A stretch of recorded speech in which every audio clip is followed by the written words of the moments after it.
Hello दोस्तों, जैसा कि पार्ट 3 में हमने पढ़ा था इक्विवेलेंस इक्वल सेट पढ़ा था, सिंगलटन सेट पढ़ा था, कार्डियल नंबर पढ़ा था। तो ऐसे ही हमारा एक सेट और बच गया था, इक्विवेलेंट सेट। तो इक्विवेलेंट सेट क्या होता है?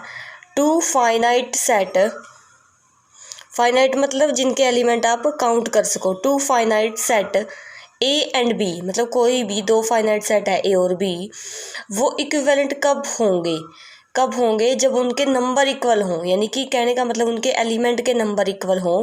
क्योंकि उनके मान लो किसी भी सेट के अंदर दो एलिमेंट है और दूसरे के अंदर भी दो एलिमेंट है, तो उनको क्या कहेंगे? इक्विवेलेंट सेट कहेंगे। जैसे आपका एक एग्जांपल है, ए सेट है, इस सेट के अंदर क्या है? 1 5 6 एलिमेंट है और इस सेट में क्या है? एक्स जेड वाई, तीन एलिमेंट है। यहाँ भी ये एलिमेंट इक्वल नहीं है, इक्वल सेट तो नहीं बोल सकते इसको, लेकिन ये नंबर से सेम है, इसका ऑर्डर सेम है, कार्डियल नंबर सेम है इनका। यानी कि इसके अंदर भी तीन है और इसके अंदर भी तीन एलिमेंट है, तो इसलिए इसको क्या कहेंगे? इक्विवेलेंट सेट कहेंगे। इस सेट को क्या कहेंगे? इक्विवेलेंट सेट कहेंगे। ए है इक्विवेलेंट टू बी। हमेशा इक्विवेलेंट के लिए ये नोटेशन होती है, इक्वल के लिए ये नोटेशन होती है। कब कहेंगे इक्विवेलेंट सेट? कि जब उनके एलिमेंट्स क्या हो, नंबर ऑफ एलिमेंट जो है दोनों सेट्स के इक्वल हो, तो उसको कहेंगे आप इक्विवेलेंट सेट। जैसे ये एग्जांपल है।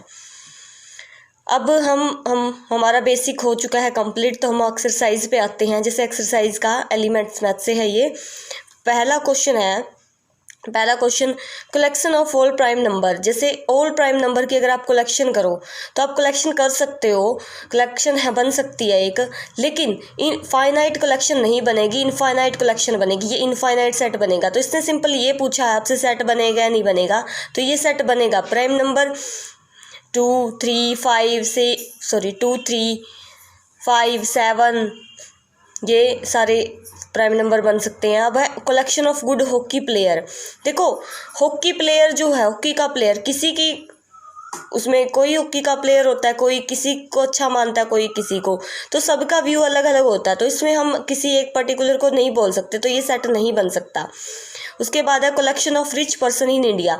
अब ऐसे ही रिच पर्सन, किसी की नज़र में कोई रिच हो सकता है, कोई किसी की नज़र में कोई अमीर हो सकता है, तो ये भी एक सेट नहीं बन सकता। Collection of all natural number, ये सेट बन सकता है, बिल्कुल बन सकता है, यस ये सेट बन सकता है।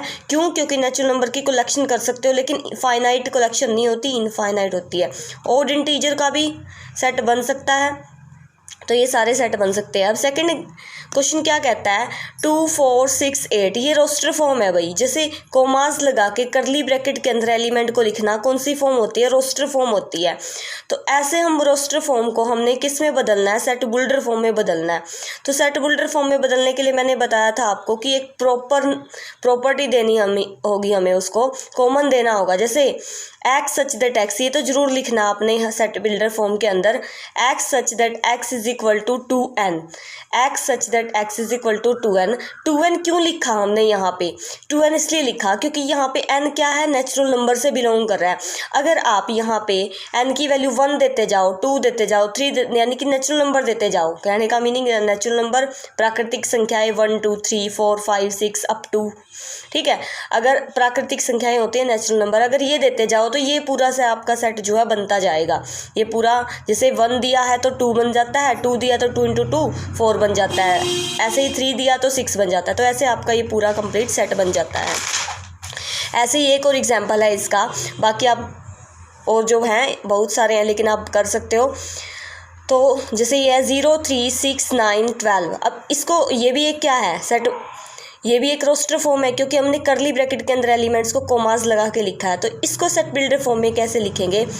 X such that x is equal to 3n, x such that x is equal to 3n। 3n क्यों लिखा? क्योंकि 3 के मल्टीपल आ रहे हैं सारे। 3 × 2 6, 3 × 3 4, 3 × 3 9, 3 × 4 12, ऐसे 3 × 0 0 ही होगा। और यहाँ पे पिछले में क्वेश्चन में था नेचुरल नंबर जो है बिलोंग कर रहा है, नेचुरल नंबर से बिलोंग कर, लेकिन यहाँ क्या लिखेंगे? यहाँ लिखेंगे वोल नंबर। पिछले क्वेश्चन में नेचुरल नंबर था यहाँ पे कि जो n है नेचुरल नंबर से बिलोंग, लेकिन यहाँ वोल नंबर क्या होते हैं? कौन से होते हैं वोल नंबर? जो 0 से स्टार्ट होते हैं, 0 1 2 3, उनको कहते हैं वोल नंबर। अब थर्ड क्वेश्चन क्या है, एक एक दो दो एग्जाम्पल करवाती रहूँगी आप, एक एक दो दो क्वेश्चन, ताकि आप अदर निकाल सके खुद। The set of all positive, अब इनके हमने इनके एलिमेंट्स लिखने हैं। ये हमें एक स्टेटमेंट गिवन है, जैसे स्टेटमेंट गिवन है लेकिन स्टेटमेंट से हमने एलिमेंट्स लिखने हैं। जैसे set of all positive integers, all positive integer का सेट है which are common factor of 30 और 45, यानी कि पॉजिटिव इंटीजर होंगे। पहली बात तो वो नेगेटिव भी हो सकते हैं इंटीजर, तो पॉजिटिव भी हो सकते हैं, लेकिन वो इंटीजर पॉजिटिव लेने हैं। और जो मल्टीपल किसके, वो कॉमन फैक्टर होंगे 30 के और 45 के। देखो 30 के फैक्टर करके देखते हैं पहले, ये बिल्कुल सिंपल मेथड है चौथी क्लास का। अगर आप 30 के फैक्टर देखो, कॉमन फैक्टर बनने चाहिए। 30 के यहाँ करोगे 15, फिर उसके बाद 3 पे जाएगा 5, फिर 5, ये तो हो गई, ये 3 फैक्टर हो गए इसके। अब अगर आप 45 के करके देखो तो ये 3 पे जाएगा 15, फिर ये 3 पे 5, फिर ये 5। अब इनके कॉमन फैक्टर लेने हैं। इन्होंने कहा कॉमन, कॉमन मतलब जो दोनों के अंदर हो। दोनों के अंदर कौन कौन है, 3 है एक तो दोनों के अंदर, ठीक है, 3 मिल रहा है एक तो, एक कौन मिल रहा है 5 मिल रहा है, ठीक है, और एक कौन मिल रहा है, एक कौन मिल रहा है इसमें 15 भी हो सकता है इसके अंदर। क्यों, क्योंकि 15 इसलिए हो सकता है, 5 तो होगा ही होगा, 15 भी इसलिए हो सकता है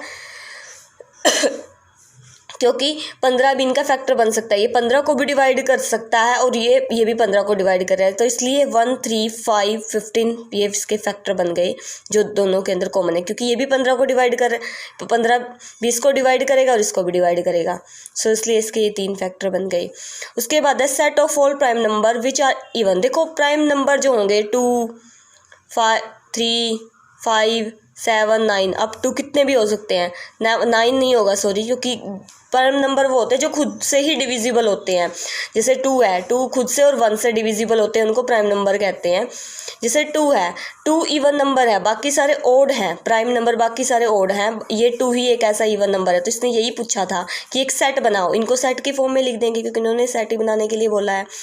उसके बाद है x square is equal to 4, ये कौन सी फॉर्म है अभी, ये सेट बुल्डर फॉर्म आ गई है। एक्स सच दैट, ऐसे x square is equal to 4, x is equal to 3, x square is equal to 4 element दे दिया।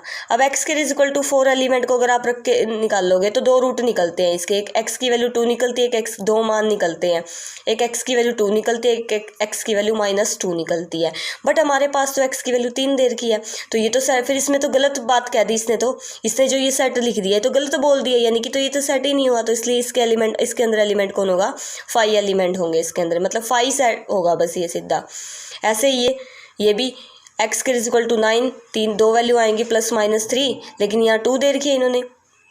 यहाँ क्या दे रखा है, 2x इज इक्वल टू 4 है। 2x इज इक्वल टू 4 का मतलब क्या हुआ कि x 4/2, यहाँ से रिजल्ट आ गया 2, लेकिन यहाँ तो इन्होंने +-3, तो ये भी 5 आ जाएगा।